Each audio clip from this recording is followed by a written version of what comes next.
Hello, everybody, and welcome to another edition of Beyond Rooms 313 Symposium. Tonight, we have a very interesting man and a very interesting guest and a very interesting and ultimately sad story. I've been interested in the Sharon Tate, the LaBianca Manson family murders for many years, ever since I saw the movie Helter Skelter back when I was a kid and read the book by Vincent Pelosi.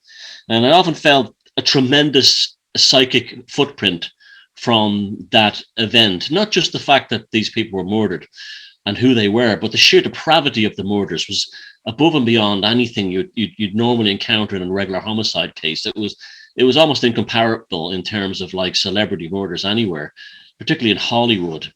Now, David Oman lives in a property that's built adjacent to the house in Cielo Drive. In fact, him and his father built this house where the Sharon Tate murders happened, which also included Abigail Folger, who was the coffee heiress, and some other people who were, again, murdered in an incredible acts of brutal depravity by, we are told, and according to the trial, the Manson family and at the orders of Charles Manson. And it was supposed to be a ritual killing. And the fact that she was 8.5 months pregnant shows elements of this. Now, what David comes in all this is him and his father, they built a house on a property.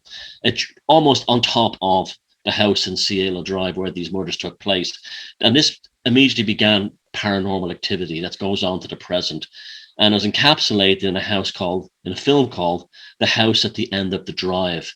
And we have none other than David Oman here tonight to talk about this, the house, the history, and also the events that's still going on in terms of what's shown in the film. So, David, thank you very much for coming. It's really an amazing thing to be talking to somebody in a location that has been a big sort of psychic imprint on my cultural life growing up. And we look forward to your story. First of all, tell us how you and your dad came to be at that location. Well, funny story. It was on a Sunday, kind of like today, in November of 1998, late November. And he called me up. He says, "Get up." I said, "It's 8 in the morning, Dad. What are you doing?" I'm exhausted. He goes, "Shut up and just get up." I said, "All right, fine. What, Dad?" He goes, "We're going to be looking at a piece of real estate." I said, "What?" He goes, "It's $40,000. Get up. You're going to meet me at this piece of real estate up in Beverly Hills." I said, 40s, let me guess, Dad. It says 40K, and it's an ad in the LA Sunday Times classifieds. He goes, "Yes." I said, "Dad, it's a misprint." I said, "There's no way in the world there's a piece of land in Beverly Hills for $40,000. It's just a misprint." I said, "You're wasting your time." And by this time, I was already awake because we were going back and forth arguing about this and debating this. And he says, "Humor me. It's a foreclosure." And I'm like, "I'm not going to win. Fine. So I drive up here, and I do have photographs of the location. As a matter of fact, when we bought it, this here is what you see here, 3 houses. Yep. We are right here right now. So we came up here, and Sharon's house was all the way at the end of the street over here. Let me see something. Yeah, right at the end of the street over this way. So basically, we got up there, and I looked, and I said, "I got here before he did." And he said, "There it is." I said, "Well, Dad," I said, "that's where the Sharon Tate murders took place, at the end of the street." And his response was, "I don't care about anything of history. We're here to look at this piece of real estate right now. That's it." Because I don't care about Sharon Tate. And I was going, I haven't been here in like 20 years since I was in high school. And we used to go to the Tate house because we all read the book Helter Skelter. And of course, we all were familiar with the murders and of course the movie. So we came up here and we'd go partying. And I would always go up to the gate and bow my head and say a prayer for those who had died. Because to me, I felt like it was, sacred or hallowed ground. Because we all knew the story that 5 people, one of them being 8.5 months pregnant, were killed. By the way, I have another photograph here to show you. Let me just get this right. This is how the property looked like when we looked at it, except there was more debris and foliage on it, but we cleared it off. And after that, we found that there were 13 caissons and construction had been previously started on the house before we bought it. And that's why it was a foreclosure. Somebody had attempted to build this house, or a house here, not this house, but a house here. And they were unable to, and they basically got foreclosed upon by the bank. This is a long shot of the way it looked from across the canyon. And what you see over here is, this is where Sharon Tate's house once stood. The lots are 48 feet wide, and we're the fourth lot from where her property begins. So we bought the lot, and we ended up building the house ourselves. My father was a builder, architect, and designer, and he designed the house. And basically, we spent the next close to 4 years working on this property, building the house. When you said the previous builders couldn't complete it, that was a technical issue, was it? Or Yes. Let me thank you for saying that.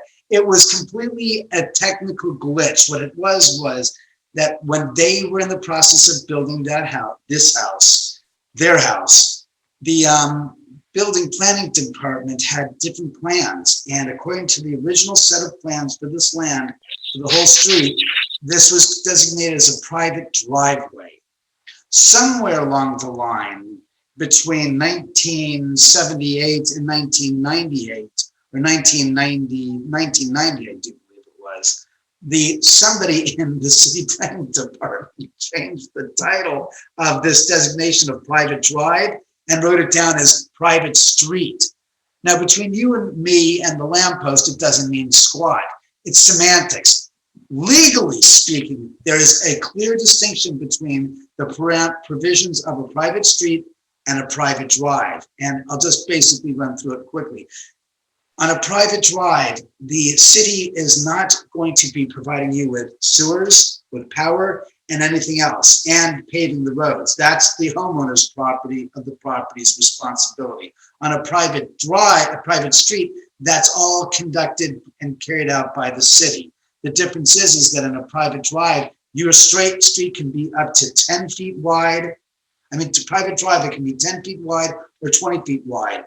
In a private street, it must be wide enough to allow emergency vehicles to go down the street and have a 38-foot turnaround spot to leave and exit.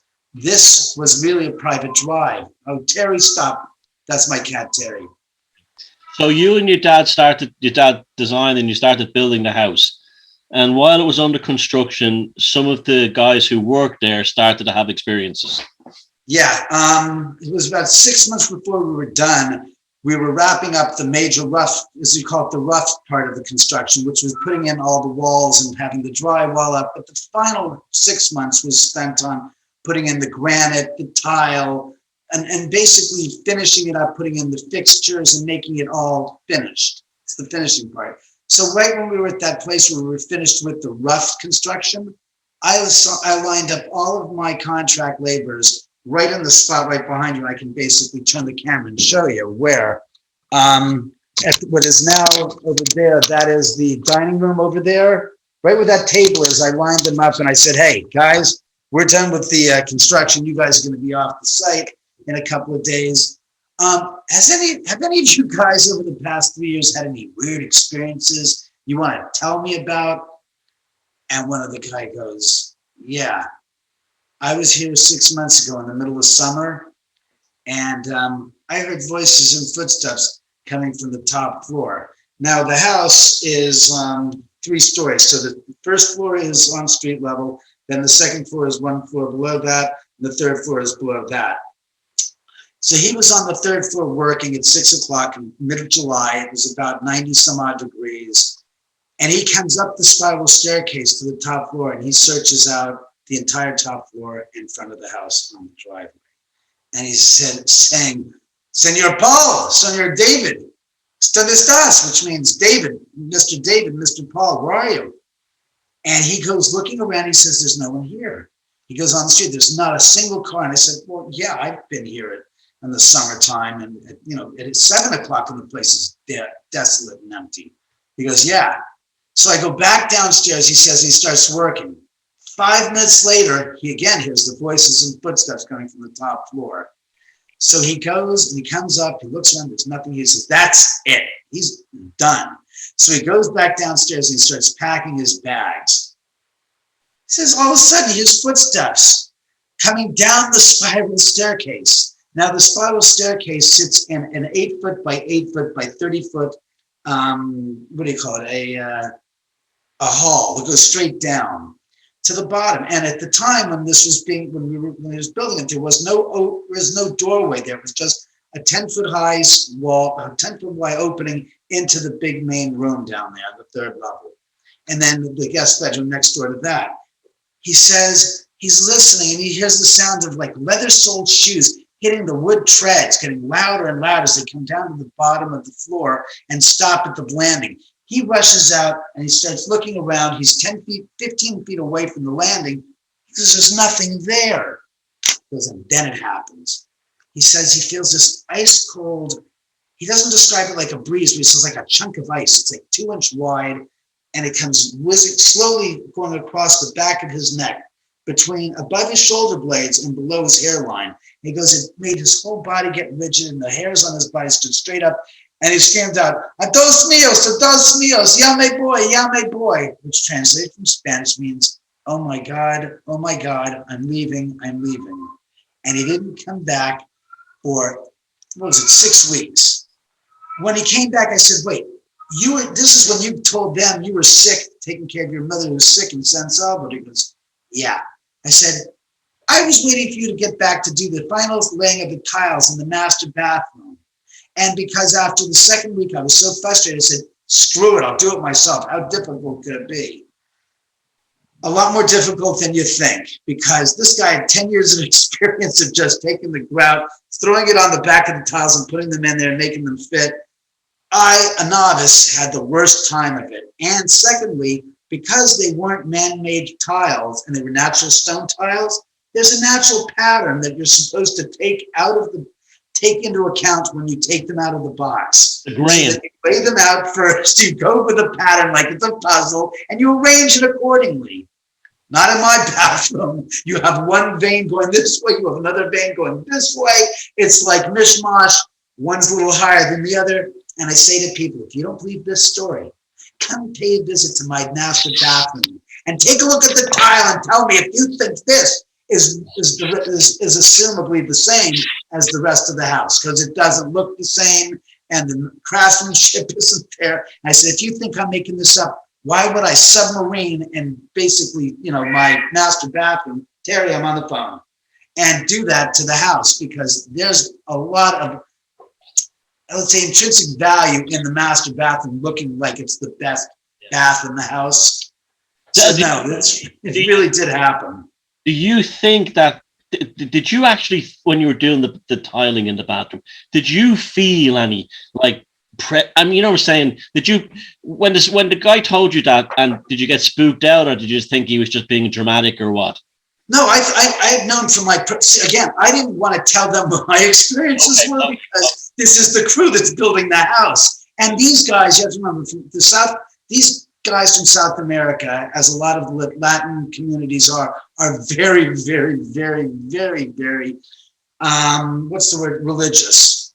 Yeah. And when you're talking about something in the lines of spirits and ghosts, unlike most Western civilization, cultures in the Western civilization, there's a much more amenability and a much more acceptance of the deceased and ghosts in the spirit world, in the sense that the day after Halloween, there's something that they celebrate in South American, Central American, Mexico, called Dios de los Muertos, which translated means Day of the Dead, or in Catholic word terms, they call it All Saints Day. Yeah. These people go to the cemeteries, their local cemeteries, where their ancestors and relatives are buried, and in some cases, bring up the graves and sit at the graves and eat and have lunch and celebrate their ancestors' lives. That's something that I don't think we ever experienced here in the US. I don't know about in the UK, but it's much more of a fearful, like, oh my God, there's a ghost.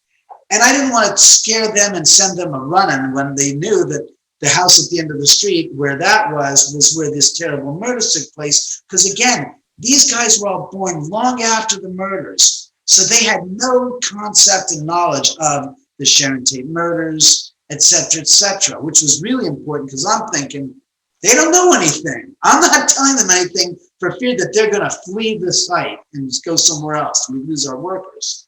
But I myself had experiences here when I was walking around the job site. When I was working here, I'd be walking around and it was almost like feeling like somebody's coming up to like scare you, come up behind you, spook you. And I'd be like, yeah, what, Jose? What? No.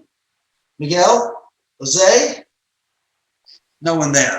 Yeah. And it was strange. It was just like that weird feeling. And I'm thinking to myself, all right, I know what I'm feeling. And I felt it enough times here on the job site that have always left me kind of squared out. It's like, well, nah. And the workers also experienced tools going from one part of the property, one floor to another floor hidden in a closet. And they'd ask me, David, did you move the power drill? Or did you move the nail gun? It's like, why would I move the nail gun? No, I didn't move the nail gun. He goes, well, it's not where it should have been. And then they find it in another part of the house and they go, what's it doing here? But again, it was nothing like, I wasn't feeling threatened. I never felt like, get out of the house, leave, you're not welcome. It never was like that. It was always just like, we're here, hi, it's okay. And I was like, well, what the hell am I going to do about it? I'm going to sit there and curse them out? And to what end would that help? Because my personal belief, after 19 years of living here, you can take, this is interesting, I just heard this, you can take the ghosts out of religion, but you can't take religion out, but you can take religion out of ghosts, but you can't take ghosts out of religion. Meaning,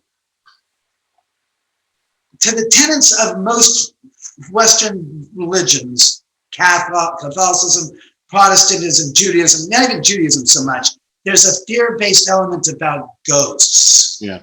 And when you think about what Dickens did in the 1840s when he wrote A Christmas Carol, he wasn't writing a Christmas story. He was writing a morality tale about using ghosts as well as in literature. They always use ghosts not as to scare you, but as a voice of conscience, because they are no longer they have no ego. There's no skin in the games. There's no bone and flesh on this plane of existence. They're supposed to be the tenants of help, to advise you, to give you information, to be like the sage in old days. And that's the difference. People were terrified. Oh my God, he goes, but he's giving you information to learn, to teach you a lesson.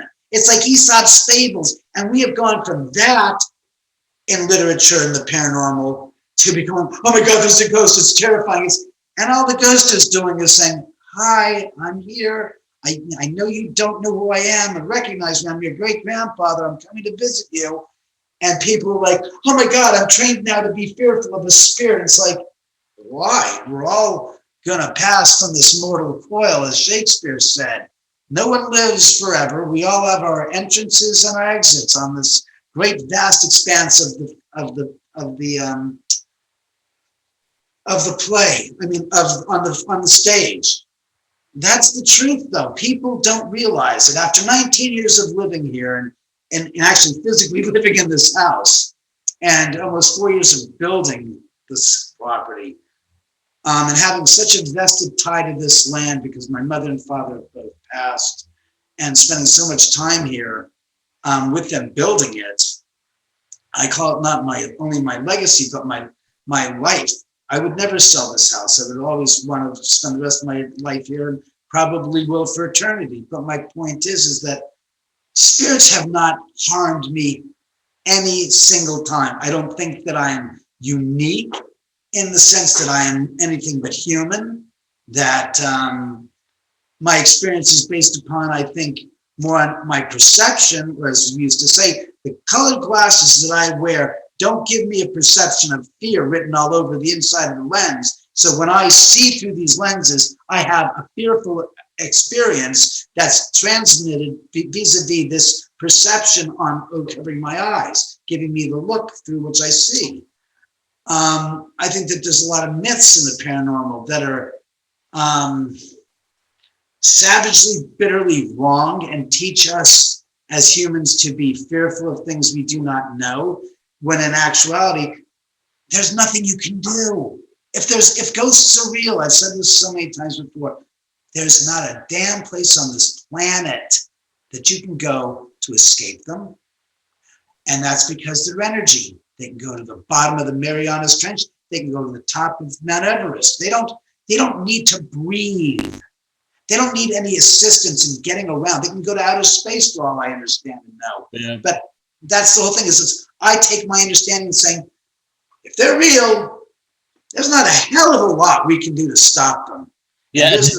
What I'm saying, you can speak Latin, you can speak any number of religious psalms or whatever. Ain't gonna mean a damn thing to a ghost. He doesn't care, she doesn't care, they don't care. And the fact that it's a demon.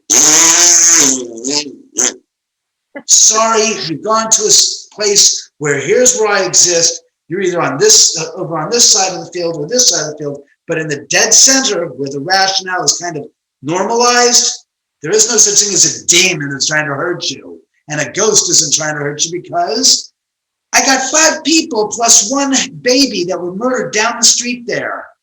We know who the murderers were that committed the crime. They sat in jail rotting for close to 50 years in most cases, because Susan Atkins died a few years ago and Manson died a few years ago. So they're 50 years incarceration period. But I certainly do not recall ever hearing from any of those murderers that any one of the victims was coming them and tormenting them and harassing them and haranguing them from the other side while they were sitting in a gosh darn jail cell for 23 hours a freaking day. Yeah, well, that's the morality thing you were talking about with Dickens. It breaks down in the other world. It's not our present morality here does not inflict upon it. So what would be the point anyway? Jason, you had a question?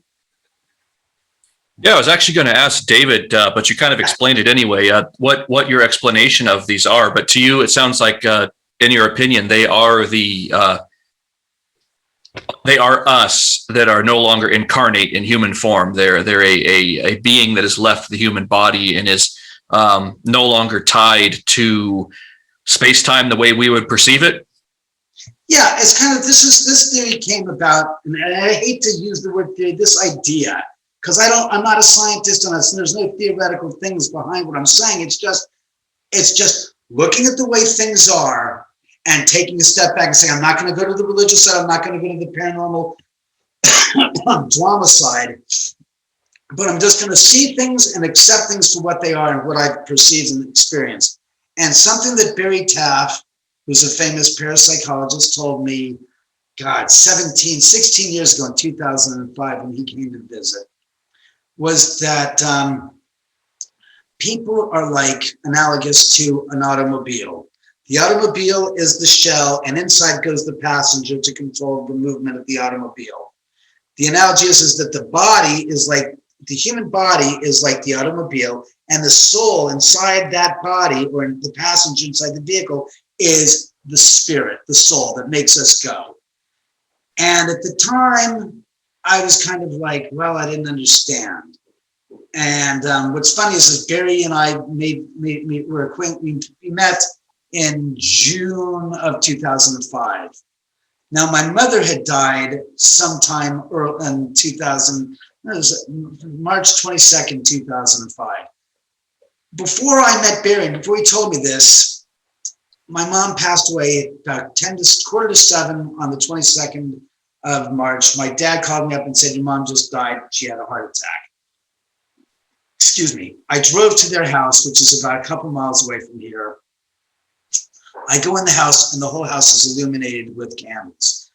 And I remember when I was driving to the house, all the street lights and all the lights in the area that basically were out, and it was dark as all hell. And I said, that's strange. And then my dad said, yeah, when your mother died, all the electricity went out in the house. No, not in the house, in the entire area of West Los Angeles. So the whole house looked like this gothic scene out of a Vincent Price horror movie, where there are candelabras, literally with candles, and this is in 2005. Terry, not now.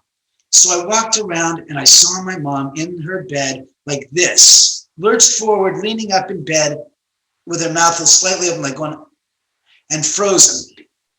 Now I've been terrified of death, of ghosts and the dark and vampires and zombies and all that crap since I was a child. And my mom used to say, when you're dead, you're dead. Whatever you see in movies, that's make-believe. Reality is when you die, that's it. And she was adamant about there's no such thing as ghosts. She didn't believe in that stuff. And I had taken a different path. When I saw her sitting there and I remember touching her skin, it was supple on the very, very top, maybe quarter of an inch. And then it was frozen, cold, hard. I sat there and I saw her and I said to myself, oh my God, this is it. This is death staring me in the face. This is your mother, not in the coffin, but in the room in the house that you grew up in her master bedroom, in her bed, frozen like this in her nightgown. And I said, that's it. The whole bullshit about zombies and vampires and the mummy and the curse of the mummy, all that went to hell in a handbasket as fast as you could take a bottle, a bathtub and shove and just throw the water out. It was like that, instantaneous. At that moment, I said, you know something? This is death. This is staring me in the face. This horse crap that I've heard through the years about be afraid of ghosts. It's like, no. It's final, baby. You ain't coming back as a zombie. You're done. The vampire, it went all of it just disappeared. And I said, you know something? I've been buying into this horse shit since I was a kid. I said, it's enough. I said, this has just got to be told to the rest of the world because you can't be afraid of what's going to happen to each and every one of us. And to be afraid of those who have already passed or are coming back to visit you and they don't have control upon how they manifest, I have a feeling. And all the ideas of you can put down a salt barrier around a ghost and it's going to keep them away. You can sit there and say, St. James song, St. James prayer. They don't give a rat's ass because they're not physical anymore. And you're trying to hit them with sticks and stones and they're just energy and they're just going right through them. They don't care. Exactly. You can piss them off and they'll be like, I'm never coming back to visit you again. You can't handle my visiting you just to see how you're doing. And you're having a meltdown where I'm just like this. I'm never coming back. I don't want to deal with you. You're an insane person. And until you've matured, goodbye. And there goes the ghost. It's a confrontation with something that's completely different. Timothy, you have a question? I was just going to ask David, he's talking about this. Can you bring up when you saw Jay Sebring for the first time? Yeah, that happened in July of 2004. It was the middle of the night. My girlfriend was a flight attendant. She was flying for American Airlines and she was going through Europe at the time. My mom was dealing with pancreatic cancer at the time. And I woke up in the middle of the night. I remember I went to bed. I looked at the clock. I think it said 1:34. And I remember dozing off. And then I just remember my eyes popped open and I said, God, I feel like I've been out for hours. And I then looked at the clock and it's 3 minutes ahead. And I'm thinking, that's strange. And then for some reason, my head turned towards my attention was drawn towards the foot of my bed.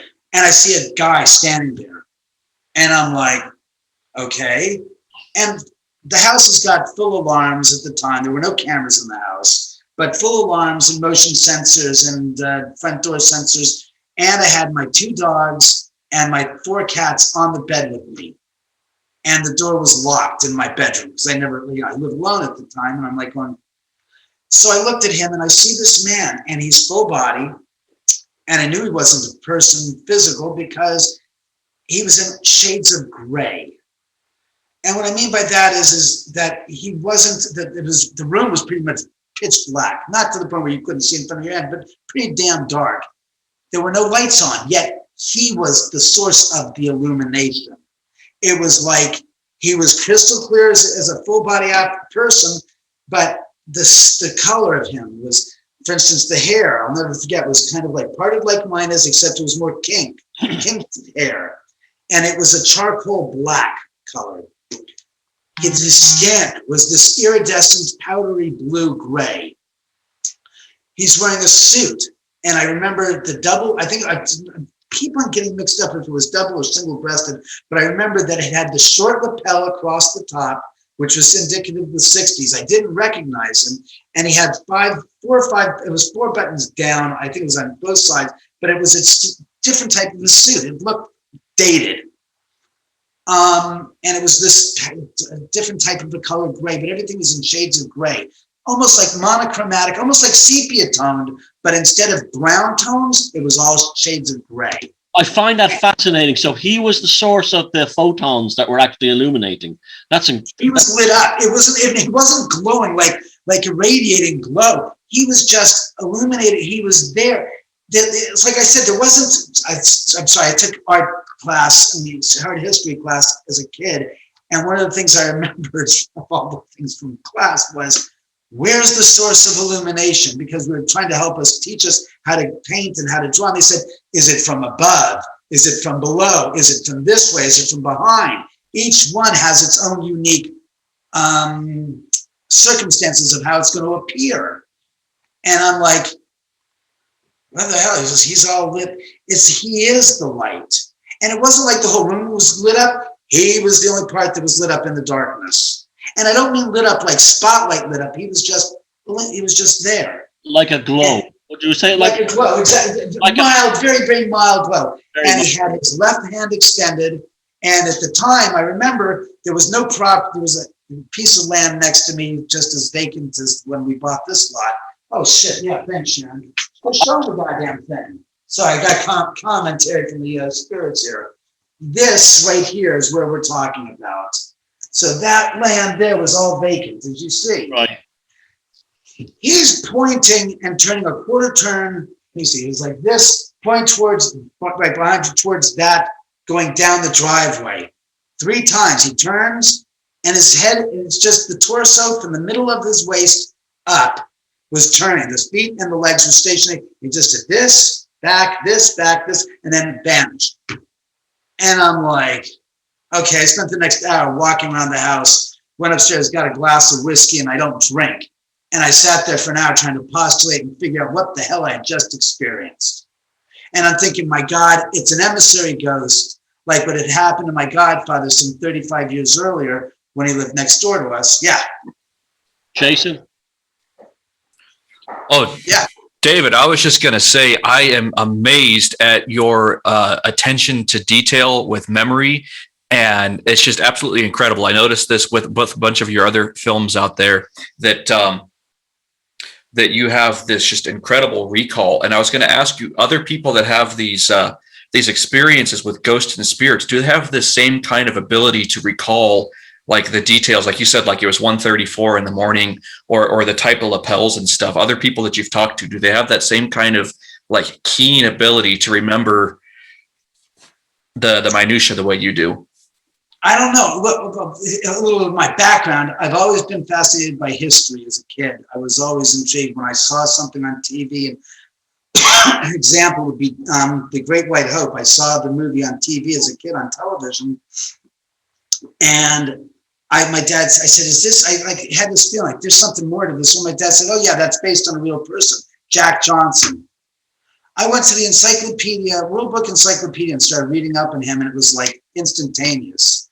Same thing with people like Butch Cassidy, the Sundance Kid. When I saw the movie and then I found that they were real people, I went into researching them because I've always been curious and fascinated by historical figures, for certain people especially. But later on in life, I became a private investigator because I was able to basically use, I want to say my gifts, but my sixth sense to help me figure things out and to find people. For example, when I was a kid, I went to elementary school, and a friend of mine there was Kim Richards, the famous Kim Richards now from the Housewives of Beverly Hills. Well, when Kim and I were in elementary school, I think we were in first grade together. We were very, very close friends. And I remember one day I went to school and said, where's Kim? She left school. I said, why? He goes, a sixth grader gave her 2 black eyes and a broken nose, and her mother pulled her out of the school and took her away. Well, I was kind of not heartbroken, but kind of at a loss because we had a great friendship. And I said, I still missed her. I never could find her. About 5 years later, say, she was in a feature film with a friend of mine, Ike Eisenman, called Escape from Witch Mountain. And I literally don't know how I did it to this day, all these years later, but I managed to track her down and find her. And my mom says, well, you found her. Now go, if you want, go visit her. I'm not going to do anything to help you. It's your job, And it was like, okay, so I actually found where she lived. I drove on my bicycle through the hills of Bel Air, some 4.5 miles to get to her house, to talk to her sister, Kathy, at the end of which I got a call. My mother got a call from Mrs. Richards, Kathy Sr., and it wasn't Kathy Sr., it was Mrs. Richards, Kim's mom, who said, oh, your son was just at my house a few hours ago trying to talk to my daughter. And my mom said, well, her mother said, it's fine, Danny, but she's still a little traumatized from what happened there. And she's cut off all of her contacts from that school. And she'd rather not because it's still in her memory of that traumatic incident. And my mom said, but son, she goes, I want to tell you, I'm very proud of you that you took the initiative to find out where she was. And this is before the internet, before any of these things that you have today. So it was like, and my mom said, she noticed, she goes, you really have, she goes, when you put your mind to something, you can do anything. I said, yeah. And when I got older, I started to realize I had a knack for being able to figure things out and to follow things through where other people would just blow it off. So I started my own private investigation company and was doing that for about 15 years. So David, can you tell us about when you went down to the police station and looked into the case files? Yeah, Terry, we're taking the show. I don't care. You can't be bothering us. I don't care. You've been fed. Come on, go. Yeah, in 2005, when we started to do research about the house and the property, saying what was here before. I mean, I knew that the Sharon Tate murders had taken place about 200 feet down the driveway from here, and I knew that the murderers had basically walked across the driveway in front of this lot and back down there at least twice. And I thought, I wonder if there's any connection where somebody left something here, like a rag or some piece of clothing or something that was bloodied up that wasn't mentioned in the news, or a knife or something. I didn't know. And I was going to write a book about my story because there had been so many things happening here by that time, by 2005, that I said, I got to write a book. I got to put this down because it's all going to be flopping around in my memory, stick in my head, and I'm going to forget it. So I said, I got to do research. So I called the LAPD and I told them what I was doing. And they said, look, you're going to have to come down here, fill out a bunch of papers. Then you're going to have to go and, be approved to, and you have to submit a request to, and why you want this and this. Excuse me, I did that. And I got permission to review the photographs, nothing else. Because the idea was review the photographs, pull the photographs that you want to have released. We'll then take them and we'll send them into, I forgot the department that basically oversees that, and then seek approval, and we'll get back to you. I go down there and the first time, and I'm looking through the files, and it says Tate LaBianca on this big, big box. I start looking through the pictures, and I am horrified for two reasons. These weren't the pictures of the Tate residence at all. This was every single photograph of the LaBianca murders, between the murder scenes and everything. And I'm like, oh my God. And I am just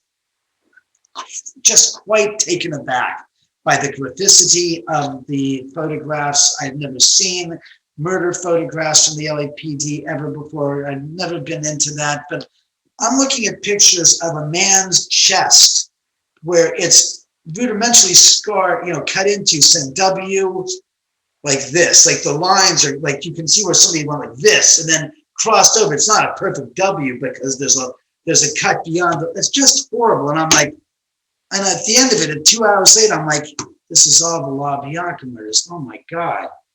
And I'm just like, I'm not thinking to myself, forget that. I just saw what I just saw. This isn't what I wanted to see. And now I'm having the memory of this circumstances of this murder, which I wasn't even thinking about. And I'm thinking, boy, oh boy. I'm gonna have to come back here and do this again with another set of strange pictures from 1969.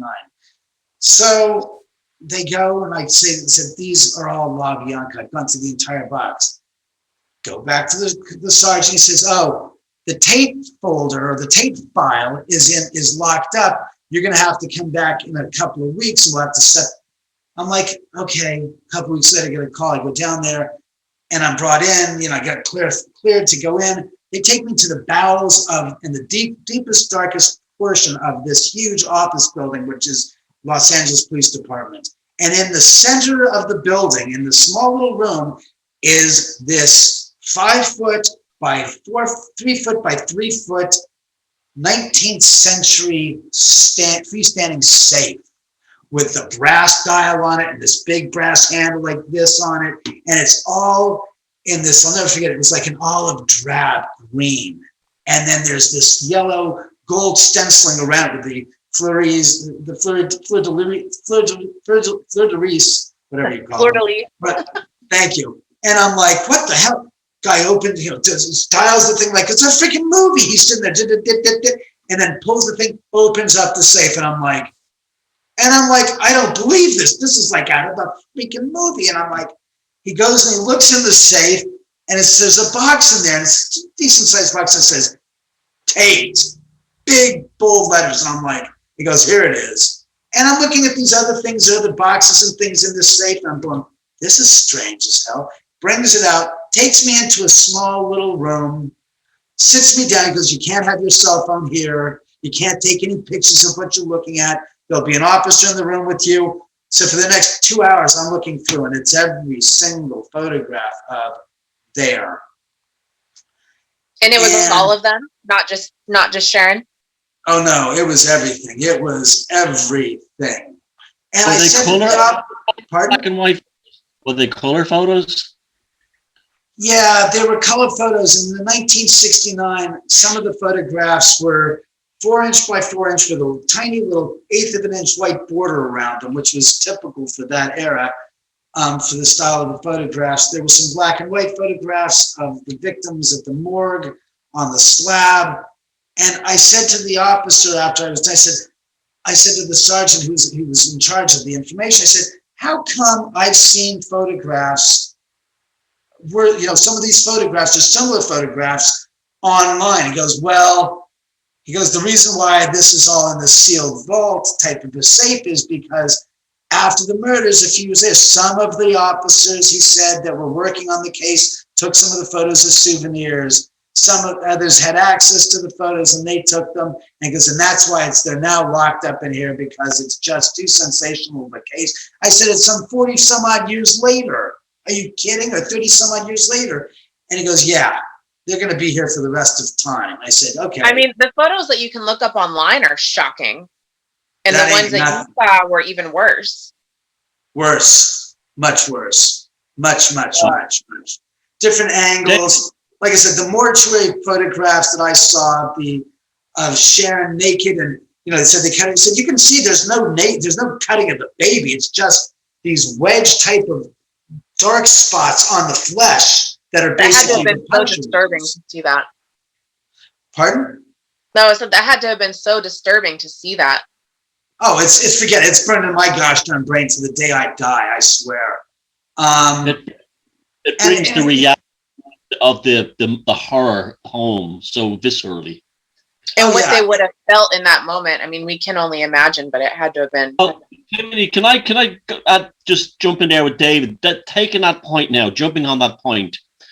On this program, we're a great believer in psychic energy. That, like, if something happens in a certain spot of a horror, a battle, whatever, it leaves a psychic imprint on the landscape. Now, I love what you said about top of your house is on the same level as the drive. So in the 50 years since the murder, that soil would have been moved around, probably even fallen onto your land. The question I have here is, in terms of when people die, we have this, I'm just going by the traditional notion of this concept of bardo, where people hang around for a while, like your mother, and then move on. But when people stay, there's an unresolved or unfinished thing. Do you think that perhaps with the murders, the Sharon Tate and the rest of the murders, that these phenomena, these manifestations exist, trying to get out information about what happened to them that's beyond the narrative, something like that? Do you think they're trying to tell you something? Well, I think that a lot of what human beings, what we theorize is ego driven. And what I mean by is, as human beings, we want certain things. It's like a fairy tale. You want it to end in a happy way.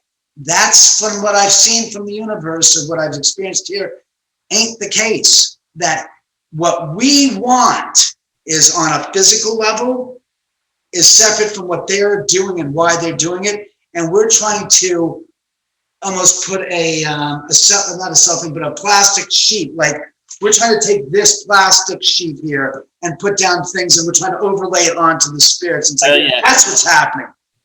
I personally have tried to figure that out about, the theories, as Barry Taft said, when back to the car, automobile, and the passenger, and the human, and the soul, the body and the soul. What Barry said to me then was that, going back to where this comes from, the automobile, he goes, when an automobile hits a solid object, being the body, meaning death, that the soul is, a sudden death. He said that the soul will cut through the windshield of the car, or the passenger will shoot through the windshield of the car, not knowing that it's dead and it's separated from the body, and it'll go around thinking that it's still alive. What sort of physical manifestations? Yes, sorry. Sorry. I would say, what sort of physical manifestations are happening, would you say, daily? Do you have things happen daily, or is it more weekly, monthly? Well, before I get to that, we have to cover some ground before we get to that, because everything we're saying is very focused on a very narrow point of precision about the 5 victims plus the baby from down the street. That's not the story of this house. That's the story that the media would like you to believe. And I'm not talking about the media like internet media. I'm talking about television shows that we've been on, such as, for you guys in the UK, Dead Famous Live in 2005, a show that aired on June 6, 2006, called Searching for Satan. Both were from 2-4 Productions back in the UK. We've also have done Ghost Hunters. Was that Derek Okora on the show? Yes. With you? Yeah. He's quite a character. He's gone now, but he was quite a character. You mean he's passed away, gone? Yeah, he died last year, sadly. Yeah. And by all accounts, a wonderful guy.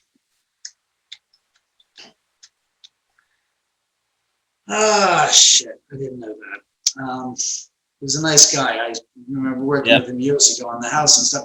But, and like Ghost Hunters, My Ghost Story, Paranormal Witness, Haunted History, Extreme Paranormal Witness, Ghost Adventures, and Aftershocks. They've all approached it more or less with this focus of the Sharon. That has really very, very, very little to do with what's happening here, in the sense that had that murder, had that tragedy not taken place at the end of the street, or as I was going to say, befallen the 5 victims and the baby down the street, this house would still be crazy haunted. And that's because Lisa Williams, for you in the UK who are familiar with her, was here after Ghost Hunters aired in 2006.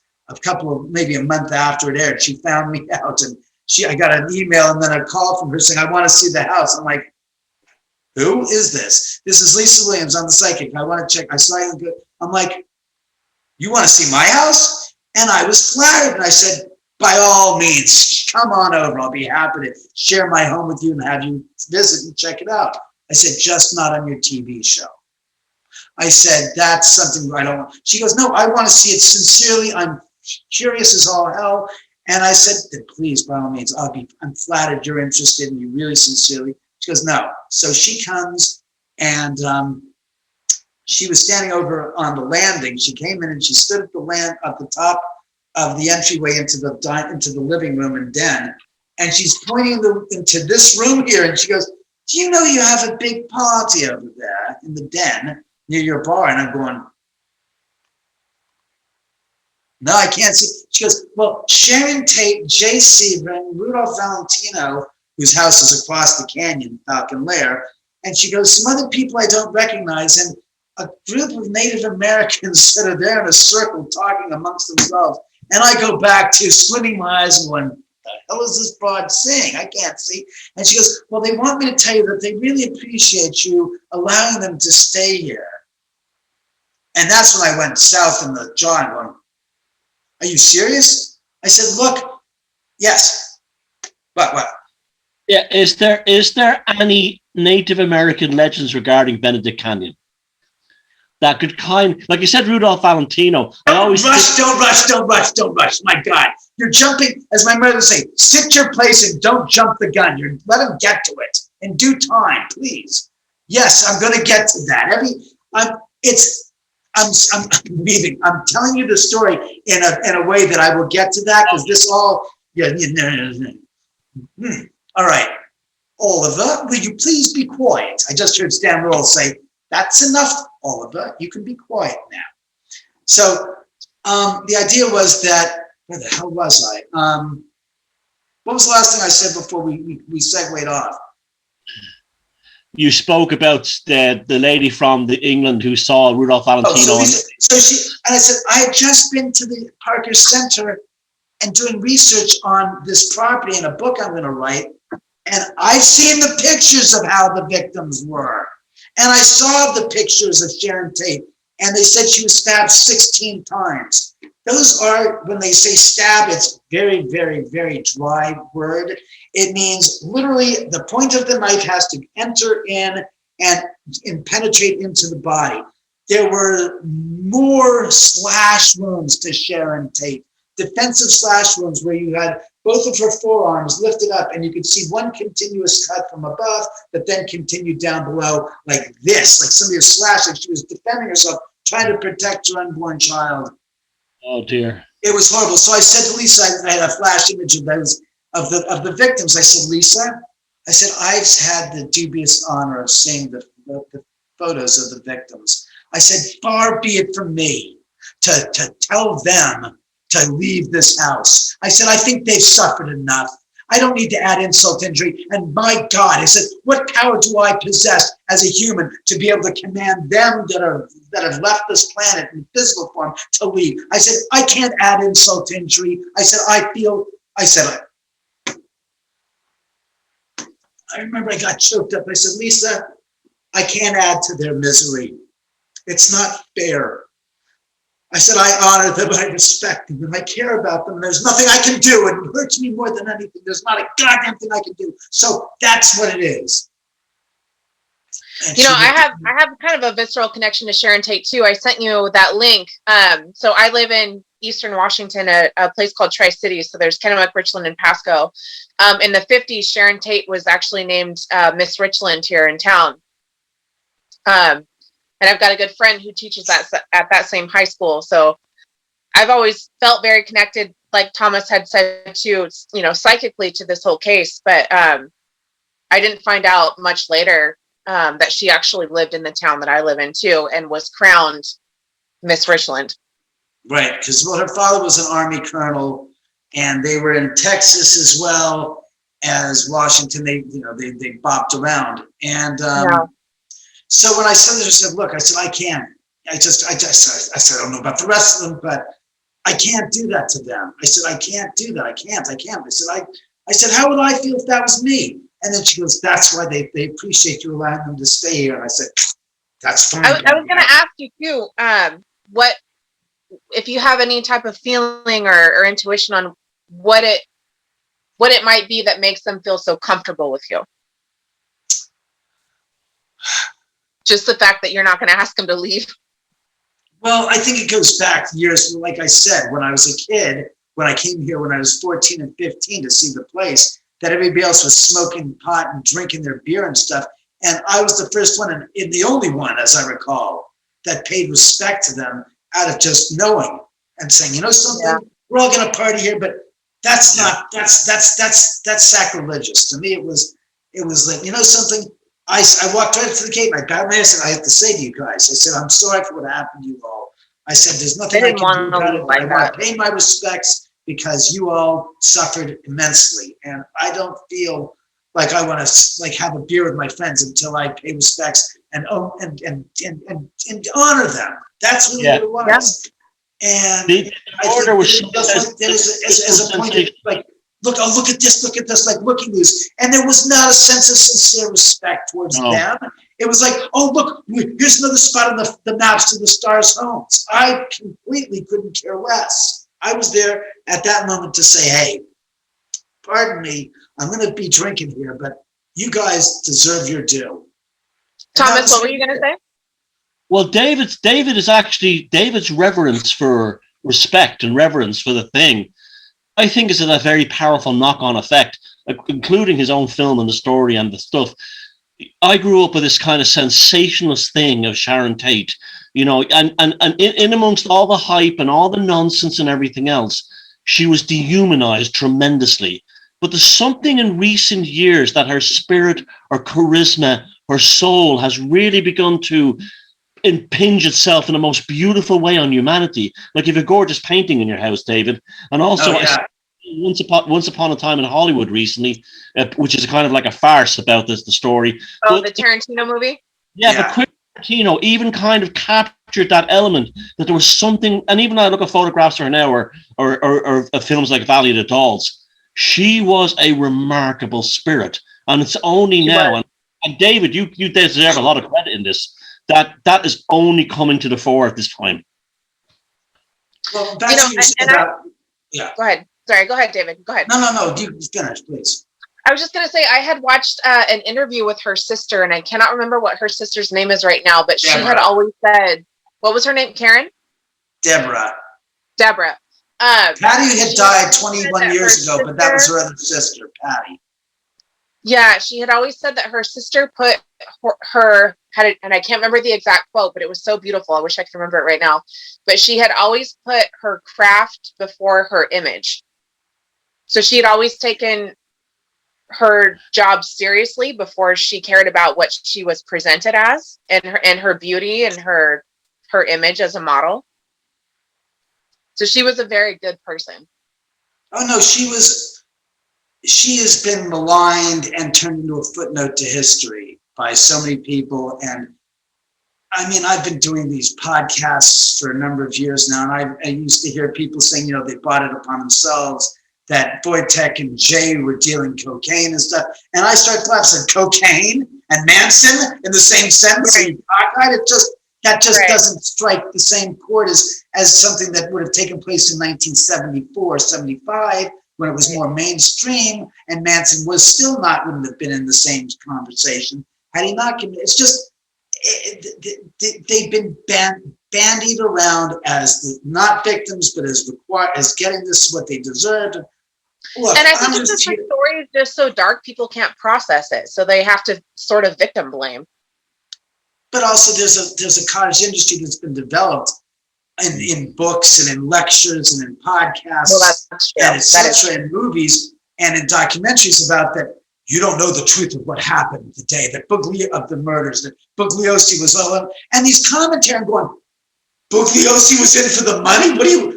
They take present day tone and things that are happening and try to throw them back 50 years and go, well, this is what's happening now. Human being in the species and society hasn't changed that much. That's what happens. It's like, no chance, Sherlock.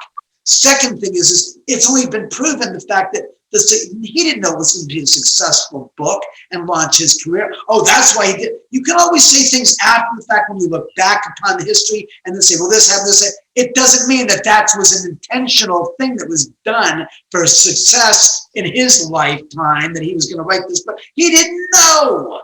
That's where people come up with these theories like chaos, that Stephen Parent was the last person to leave the murder site, and it's going, whoa, why? You're going to tell me that the testimony of Patricia Krenwinkel was all wrong and she lied? And I said, wait a second. You're telling me this because there's a dent on Stephen Parent's rear bumper and there happens to be a confirmed dent on the guardrail on the back of the property around the parking lot in Sharon Tate's, and that this and this is because of this. And I said, because what you said is that Stephen Parent drove his car violently quickly in reverse threw it in reverse when he saw the murders, hit the guardrail, and then came forward. And I said, but he could have done that in an instance when he was leaving. And it didn't happen to be at a very, very high full rate of speed, because he made contact to the pole and then left paint on that transfer to the guardrail, from the guardrail onto his bumper. But what does that mean? I thought, gee, if there's a murder and he hears the murders and he's leaving after the murder's committed and he's driving his car's a vehicle. Yeah. And just so the people who don't know, can you explain who Stephen Parent was? Yeah, Stephen Parent was the 18-year-old high school graduate that was there at the house. He was leaving the property. These are the pictures of Stephen Parent's car. The top one is that's going into the property. You can see the second picture is the car with the police officer walking right near, and there's somebody doing fingerprinting on the car. He was leaving the property to get out after he had visited with the what was it? You're like the gatekeeper, kind of the groundskeeper. He was the property manager who was there on site, just in case. He was the caretaker. And the theory is the story that we were told by Patricia Penwick was, after they cut the telephone lines and drove back down to the bottom of the driveway, they walked the 0.2 of a mile up to the gate. As they were coming in, Stephen Parent was leaving. Tex Watson walked up to him, flagged him down, had him stop. He then pulled the gun out, put the gun into the window, in Stephen's open window, and Stephen was pleading for his life, and he shot him 5 to 6 times, point blank range, and killed him.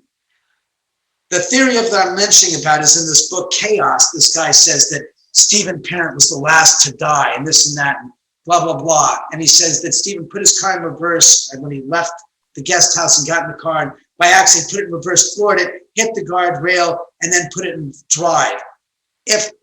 Because there is paint transfer from the guardrail to Stephen Parent's bumper, and there's slight damage to Stephen Parent's bumper, that's where this theory came in. And I said, okay, but why couldn't it be that Stephen Parent got in his car before the murders, put the car in reverse by accident, hit the guardrail, not at a super high rate of speed as is assessed in Chaos, because if it was, there would have been more damage to the vehicle, to the bumper, would have been more damage to the guardrail. Secondly, if you hit him with the speed that this guy assesses it to be, he would have broken the wooden rail post and gone off the gosh darn cliff possibly.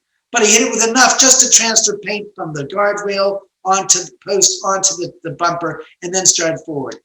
If Stephen Parent sees Tex Watson coming up to him waving a gun, Stephen could have floored the gosh darn car and driven right through Tex Watson and mowed him down and used the vehicle as a weapon and driven through the gate. Because if I see somebody with a gun approaching my car and I don't have any clue, and he looks the way Tex Watson looked, I know for goddamn sure I'm going to go put my car into first gear and slam that gas and barrel right through him and mow him down and then barrel through the gate to save my life. So what he said makes no sense. And that's inside of this cottage industry that, this and this, that I said, it's a sad day when people can't accept the truth for what it is and live with it and make. So I have another question for you, and it's kind of a 2-part question. What does it mean for you living so close to the site where these horrific things happened? And also, what does it mean to you to have these spirits or these leftover energies, however we want to talk about it, be so attached to you? So it's kind of a 2-part question. Well, first of all, I find it unique to live in a property, that's down the street from the Sharon Tate murders, but it's not like I'm part of the story. I'm an ancillary piece of the story in the farthest reaches of it. I wouldn't have bought this lot had it not been a steal, as my father said, because I couldn't have afforded this real estate if it was a buildable lot, as it wasn't when we bought it, and it was like $40,000. I wasn't a devotee of Sharon Tate. I'm not a fan of Sharon. I appreciate her being. I have not seen most of her movies. I I almost feel like a caretaker for her memory, in the sense that she deserved better. They all deserved better. They didn't deserve to meet the demise at the hands of these, of Charles Manson and these others that were involved with him, that they deserve a sense of respect. That after Charles Manson died, the floodgates blew open of every single gosh darn type of a movie based upon the murders that came out, from one extreme being The Haunting of Sharon Tate, which is exploited, all the way to the other end of the spectrum, which people aren't going to want to hear this, but I'm going to say it because it's the truth, that once upon a time is as exploitive of Sharon Tate's memory as was Haunting of Sharon Tate, in a different, on the opposite end of the spectrum, in the sense that they took her character and her persona, and Quentin wrote a story that's fictional beyond repair about two guys based on Hal Needham and Burt Reynolds that supposedly lived up here off the main private driveway, on a separate private driveway, in a house that had plate glass window next to a swimming pool. And this whole cockeyed story, which was really people misinterpreted, it was an homage to Sharon Tate. It was not an homage to Sharon Tate in the first, second, and third place. She's a vehicle by which the story is told. She's an incidental, as I like to call it, because gosh darn, I see her on the screen for a total of 13 minutes of a 190-minute motion picture. Those 13 minutes are not all of Sharon Tate's character, Margot Robbie, speaking.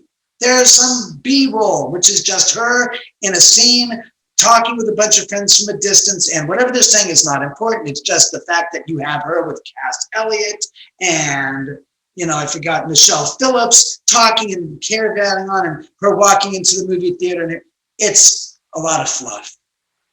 Yeah. It takes some terribly rotten, sickening things of what took place historically, and it embellishes them, and it leads people to a conclusion for people who are no longer alive, like Bruce Lee.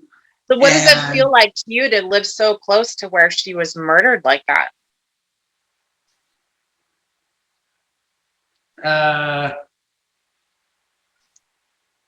It doesn't. I don't feel. I mean, I don't know if you're trying what exactly you're looking for in an answer, but it doesn't.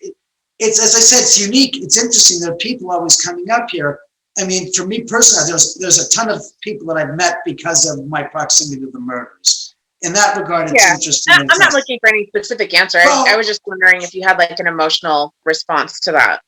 Well, I mean, the emotional response is knowing that what happened to them, the tragedy that befell them, and that it's kind of like I said, I'm one of the few people out there that tries to not monetize Sharon in a way like others have, in a positive or negative way. I just want to be like all I've been is the person holding the torch saying, these were people that were real. I don't know the details of their lives. I just know that they didn't deserve what they had coming to them and how it happened.